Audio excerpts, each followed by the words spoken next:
जय श्री राधे राधे। प्रेमी जनों को राधे राधे। आज गुरुवार है। गुरुवार की आप सबको बहुत बहुत बधाई और शुभकामनाएं। अब मैं आपसे एक बात कहना चाहता हूँ, जो मैं आपको बता रहा हूँ, हर ग्रह के भाव, उस ग्रह के भावों को आप अपने मोबाइल में रखें और अपनी कुंडली में दिखवाएं कौन सा ग्रह आपका कमज़ोर है। और जो मैंने आपको बताया गया है उस ग्रह को देखते हुए आप वो इलाज करिए, आपको फ़ायदा होगा। अब मैं बता रहा हूँ गुरु का दूसरा भाव। पहले गुरुवार को बताया था पहला भाव, अब बता रहा हूँ मैं गुरुवार का दूसरा भाव। दूसरा भाव कैसा होता है? शुभ। शुभ भाव के साथ गुरु के दूसरे भाव के शुभ होने पर जातक विभिन्न विद्याओं का मालिक होता है। उसको हर चीज़ का ज्ञान होता है और ज्ञान हासिल करने की उसके अंदर लालसा बनी रहती है। हर एक विद्याओं को जानने वाला और अर्थात वह उच्च कोटि का विद्वान बनता है, जिसका गुरु अच्छा होता है। अच्छा मास्टर बनता है, अच्छा प्रोफेसर बनता है, ज्ञान देने वाला अच्छा बनता है। और दूसरा, गुरु के दूसरे भाव में शुभ हो तो निर्धन होने पर भी जातक युवा स्थिति में बहुत धन कमाता है, अच्छा धन कमाता है। क्योंकि अच्छा धन कमाएगा, अच्छा काम करेगा तो अच्छा धन कमाएगा, बुद्धि बढ़िया रहेगी तो अच्छा धन कमाएगा। और ऐसे जातक के गुणों के कारण ही उसकी प्रशंसा हर जगह पर होती है। भाई आदमी बहुत बढ़िया है, आदमी बहुत अच्छा है, ये प्रशंसा होती है। गुरु अगर दूसरे भाव में शुभ होता है, दान पुण्य करने से धन की वृद्धि होती है, धन आपके घर में बढ़ेगा दान पुण्य करने से, जब गुरु दूसरे भाव में शुभ होगा।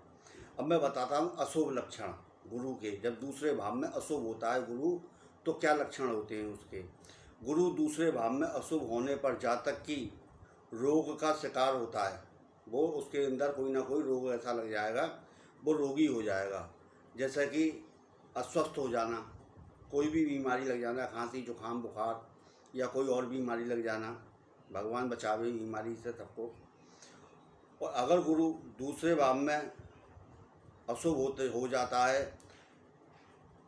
है, दुखी और परेशान रहता है वो इंसान, जिसका दूसरे भाव में गुरु खराब होता है जो।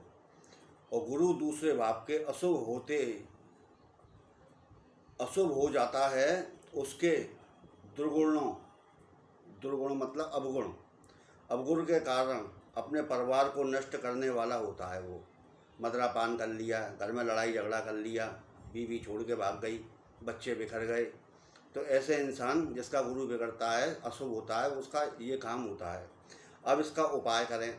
इसका उपाय है बहुत बढ़िया सीधा सा, इसको आप करते रहें तो आपको बहुत बढ़िया आराम मिलेगा। गुरु से संबंधित सभी वस्तुओं को स्थापित करने से लाभ होगा।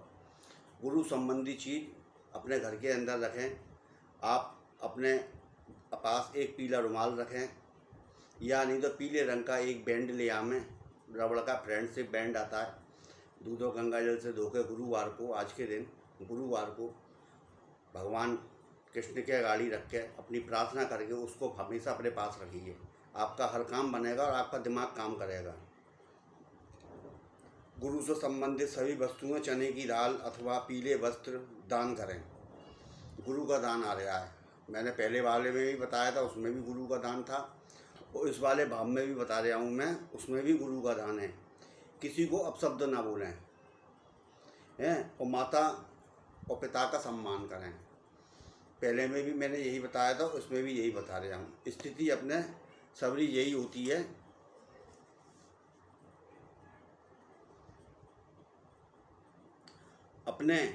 अपने घर के पास आए किसी भी याचक को, अतिथि को अपमानित ना करें। जैसे कोई भीख मांगने वाला आ जाए, अगर तुम्हारे पास आटा है, रुपया 2 रुपये 5 रुपये 10 रुपये हैं तो दे दो, उसको अपमान मत करो, उसको फटकारो मत ही। हाथ नहीं है तो उससे हाथ जोड़ के क्षमा मांग लो। गुरु शिक्षक ईश्वर के समान होते हैं, इन्हें ईश्वर समान मानकर उनकी पूजा करनी चाहिए। तो आज के ज़माने में गुरु बन गए सर बन गए। अब तो गुरु आजकल सर बने हुए हैं, तो बच्चों का सर खा रहे हैं। पहले होते थे गुरु का अर्थ क्या होता है? गुरु का अर्थ होता है अंधेरे से उजाले की तरफ जो ले जाए वही गुरु होता है। क्या समझे? जो अंधेरे से लेके उजाले की तरफ ले जाए वही गुरु होता है। और अब पहले गुरु होते थे, अब सर हो गए हैं। वो सर ही सर तक रह गए हैं, वो उजाले की तरफ नहीं ले जा रहे हैं। क्या समझे?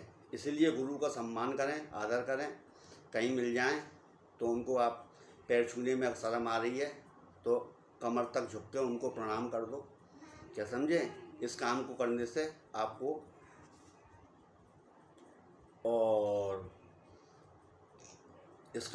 आपको बहुत फ़ायदा होगा। और अगर एक काम कर सकते हो तो आपका कैसा भी गुरु हो, कौन से भी घर में हो, आपका सही बना रहेगा।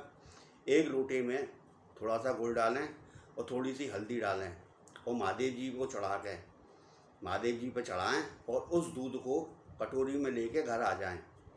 और घर आके ढेली पे हल्दी मिला हुआ दूध अपनी ढेली पे छिड़कें, अपने घर में छिड़कें। जब ये करोगे तो आपका जो अशुभपना है किसी भी ग्रह पे वो आपका दूर हो जाएगा। ये मैंने मेन टोटका आपको बता दिया। इस काम को लगातार आप करते रहिए, कोई दिक्कत नहीं आएगी। और एक चीज़ और बता देता हूँ मैं आपको, बहुत से भक्त प्रेमी लोग संतों के पूछते हैं। संत से पूछना बहुत अच्छी बात है, छोटा सा ज्ञान आपको भी रखना चाहिए। जब भगवान को आप स्नान कराएं, पूजा करें, जो उनका जल हो, उस जल को कहीं डालने की ज़रूरत नहीं है, अपने अंदर डालो उसको। क्या समझे? क्योंकि इससे बड़ी भूमि कोई नहीं है। उसका भगवान का चरणामृत भावनाओं से लेकर उसको जिस समय आप ग्रहण करेंगे तो आपके शरीर के रोग, गलत चीज़ें आपकी धीरे धीरे नष्ट होती चलेंगी। इस बात का ध्यान रखना। भगवान के जल को कभी मत फेंकना, उसको ग्रहण करना। आँखों से, माथे से, नाभि से, हृदय से, कंठ से, मस्तक से लगा के। शिव जी के जल को हमेशा पिया नहीं जाता है कभी भी। उसको अपने मस्तक पर मल के और उसको अपने आनंद से भगवान के चरणामृत को तो उसको पी लो। भगवान शिव के जल को नहीं पिया जाता है जो चढ़ा हुआ होता है। जो मैंने आपको बताया जल चढ़ाएं भगवान का, उसको तो घर में छिड़कें। जो भगवान की पूजा में जो आप पूजा करते हैं उसके विषय में मैंने आपको बताया है। आज के आनंद की जय जय जय श्री राधे राधे। वीडियो पूरी देखना, लाइक करना, सब्सक्राइब करना, फॉलो करना। बोलो सत्य सनातन धर्म की जय हो, जय हो, जय हो।